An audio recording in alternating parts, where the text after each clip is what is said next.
At panglima, paano magwawagi. Para sa akin, ito po ang pinakamahalaga. In the name of the Father, and of the Son, and of the Holy Spirit. Amen.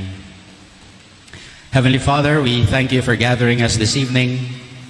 We thank you for the ministry of exorcism and spiritual liberation that you have given your church. We ask Jesus to cover us with his precious blood, and for Mary, the Our Lady of Light, to cover us with her mantle of love and protection, so that all of us will be totally safe, even our loved ones and our possessions.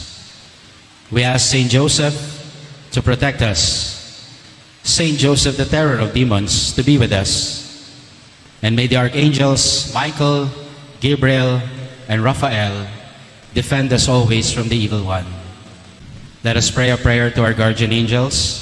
Angel of God, my guardian dear, to whom God's love commits me here, ever this day be at my side, to light and guard, to rule and guide. Amen. Our Lady of Light, pray for us. In the name of the Father, and of the Son, and of the Holy Spirit. Amen. Lana. Number 5, and finally, ay salamat, natapos din. Woo! Paano tayo mananalo? Sabi ng ilan, just ignore the devil and the devil will leave you alone. Pinicturean nyo na? O ulitin nyo yung picture. Wrong. Mali yan. Hindi totoo na wag mong galawin ng diablo, hindi ka rin gagalawin. Eto ang totoo. If you fight the devil, then the devil will be afraid of you. You want to learn how to fight? Mahina na. Ayaw na nila lumaban.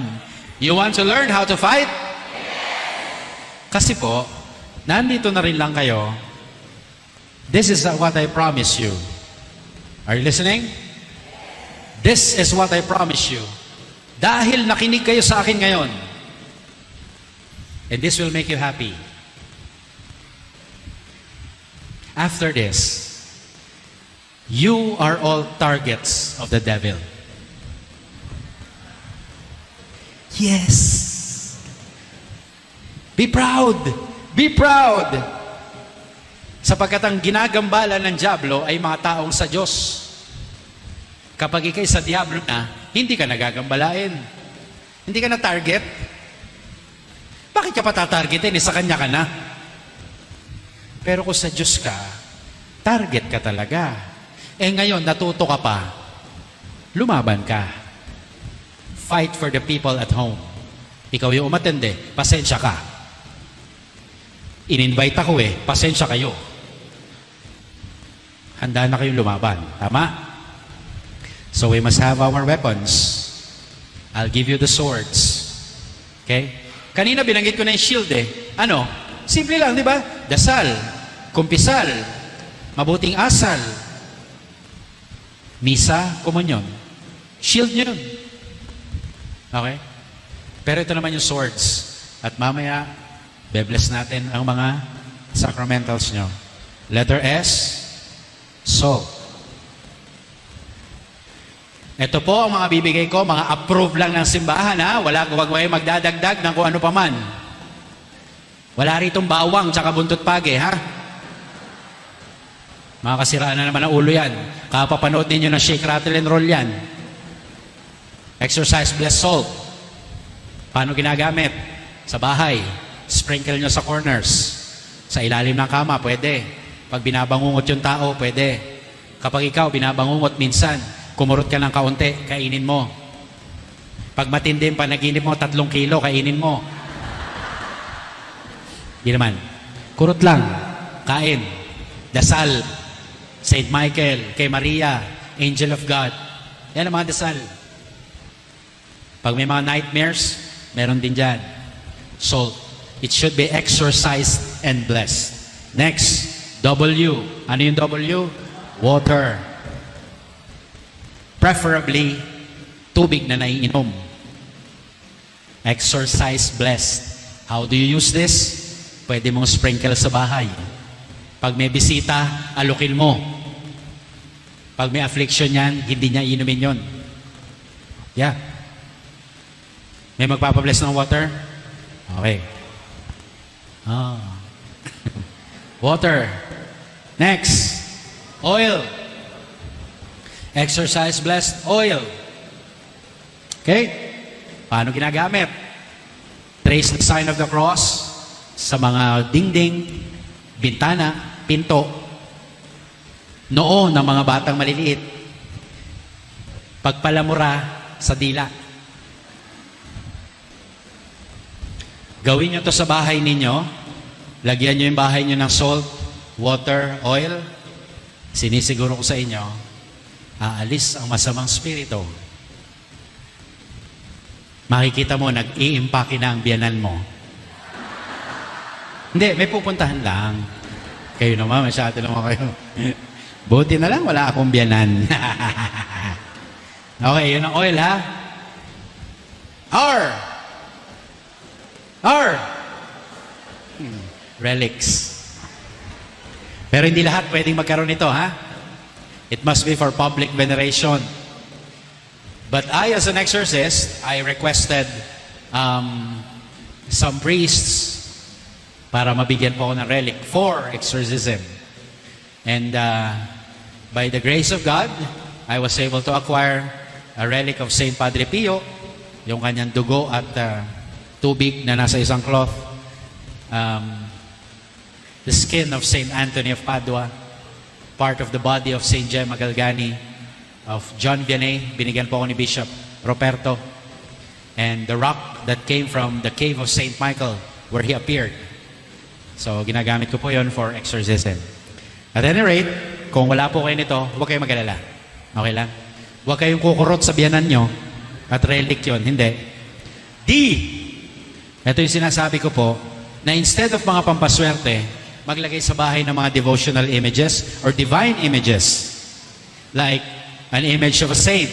Not necessarily Padre Pio, pero mga imahe ng mga banal sa tahanan. Imahe ng mga anghel. 3 lang na pangalan. Imahe ng mahal na Birheng Maria. Parokyano kayo dito. Sana naman may larawan kayo sa bahay ng Our Lady of Light. No? Or kung hindi man, edi yung mga idol ninyong mga title ni Mary. Ako po, just a sharing, my favorite is Our Lady of Guadalupe. Okay? And of course, wag naman sanang mawala ang imahin ng Panginoong Jesus sa bahay nyo. Ha? Dami naman yan eh. Santo Niño, Divine Mercy. Meron doon ano? Sacred Heart, Christ the King. Yan. Ingatan po yung mga Santo Niño, ha? Na mga counterfeit. Ibig sabihin, pati po yung mga Santo Niño, pinapakialaman ng diablo yan. Alam niyo po yung Santo Niño de la Suerte? Yung paanan na Santo Niño, may mga pera. Superstitious yun, huwag ganun. Mas safe po kung titingnan niyo po yung Santo Niño na galing sa Cebu, ganyan, de Praga. Okay? And finally, sacred objects. What are these? At ito po ang mga ilan sa pinapayagan ng simbahan lang. Of course, candles. Exorcise blessed candles. Incense. Hindi po yung pang-inchik, ha? Alam niyo yung mga pula? Hindi yun, ha? Superstitious yun. New Age yun. Ito, insenso ng simbahan. Ayan. Do you have that? Nakita niyo yung likod, may mga letters, no? Ano pa? Yan. Oh, may mga nagsusot niyan? Yan, 2 medalya na pinapayagan ng simbahan, ha? Benedictine and the Miraculous Medal. Scapular. Meron kayo suot? Okay. Rosary, siyempre. I can't imagine a Catholic not owning a rosary. No? Sana naman kung kayo Katoliko, church worker pa, dapat meron kayong rosaryuhan. Okay? At hindi sinusuot yan, dinadasal yan. Di ba, mga hip-hop sinusuot eh. Sabi ko, okay lang, sige, suot nyo. Basta magdarasal kayong gumagahama namin. Do you have Bible at home? The Word of God. Okay? May Bible kayo sa bahay? Malikabok? Yes, no. Sabi ko na, hindi binabasa eh. Dalawa lang naman ho ang Bible eh. Maalikabok para sa Katoliko at amoy kilikili para sa born again. Sila, kinakaipit dito yun.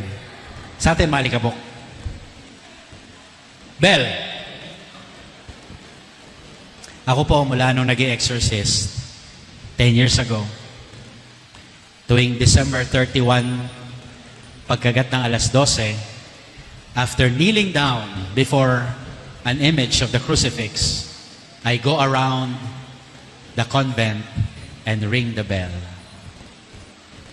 Matindi pong pangtaboy ng masamang spirito ang exorcised blessed bell. Di ba kayo nagtataka kung bakit ang mga simbahan may bell? Kasi hindi lang ito pangtawag ng tao, pangtaboy din to ng masamang spirito.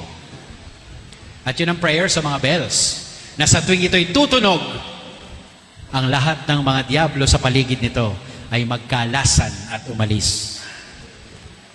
Kaya kung sa tunog na bell, naaasiwa ka, mag-isip-isip ka.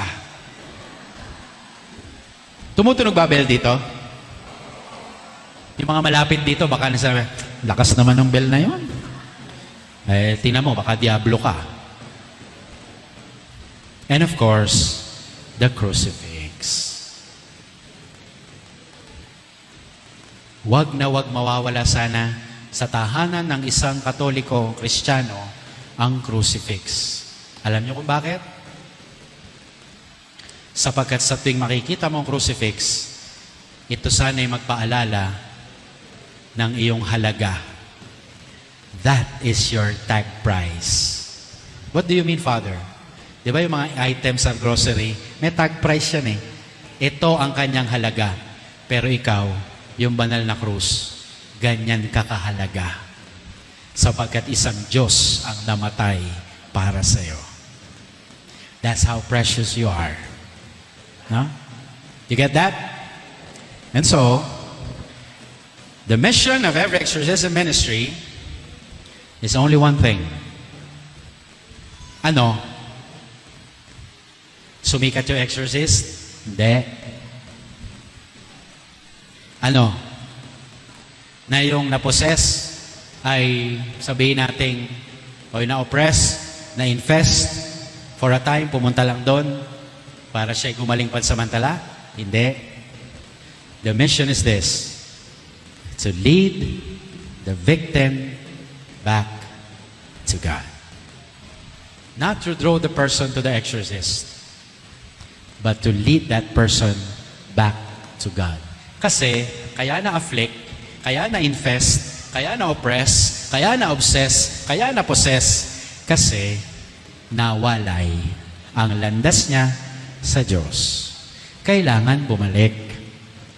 At yan ang pakay ng exorcism ministry. Amen? And that in all things, God may be glorified. Palakpakan natin ang Panginoon.